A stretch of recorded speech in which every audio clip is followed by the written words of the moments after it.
Proper spacing and return statements will make your code a lot easier to read as you go and start working with this stuff. So there's actually a great ESLint rule here that I've attached called padding dash line between statements.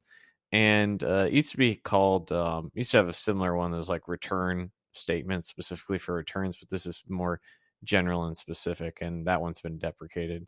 But making sure that you have proper spacing is really crucial to making your code more readable. So obviously, in terms of line breaks, if there's a comment here between a function that's not related, you want to have a line break, right?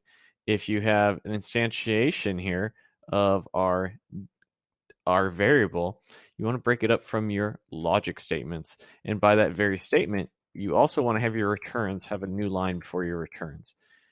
Typically, my personal preference is never to have a return statement or our if statement rather that's on a different line. You can see how already this is cleared up quite a bit, and it's much more readable.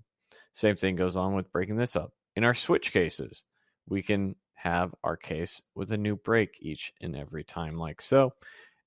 And now with proper spacing and returns, we have something that's a little bit more readable as we go through. It's not all jumbled, right? When we think of writing an essay, what do? Well, sentences are all sort of similar, but when we get to a new paragraph, we start breaking it out. We have punctuation, right?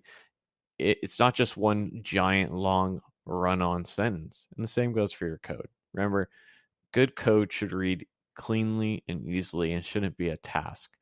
And with proper spacing and return statements, with line before return statements, that's what we're going to have.